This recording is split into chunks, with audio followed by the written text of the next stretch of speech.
اس نے ایک دفعہ جناب حسن کو اپنے دربار میں بلایا، دربار میں بلا کے اس نے سارے اپنے حواریوں سے کہا آج بلاؤں گا میں حسن کو دعوت پہ، دعوت ہوگی کھانے کی، تم نے کرنی ہے ہمارے آباء و اجداد کی تعریف۔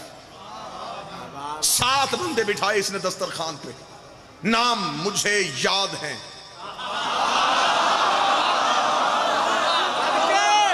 لے اس لیے نہیں رہا کہ ولدیت کنفرم نہیں،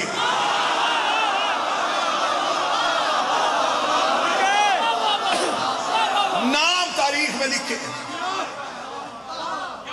7 بندے دسترخوان میں ملا کے جناب حسن کو بلا لیا، میرا کریم شہنشاہ دربار میں آیا،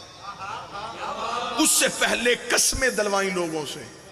ایک بھی بندہ جناب حسن کی عزت کے لیے اٹھے گا نہیں، صرف میرے آباء و اجداد کی تعریف کرو گے، جتنا ہو سکے علی کی توہین کرنی،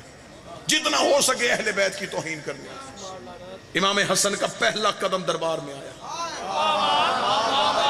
ایک لمحے کے لیے اپنے آپ کو جگانا، میں تمہیں حسن سنوں۔ ادھر امام حسن کا پہلا قدم دربار میں آیا، حالت کیا ہے؟ سر پہ رسول والا امامہ،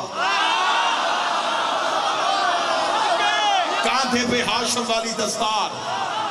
ذوالفقار حیدری کو نیام میں لیے ہوئے،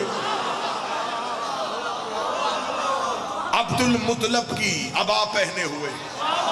انگشتری سلیمان کو ہاتھوں پہ لیے ہوئے،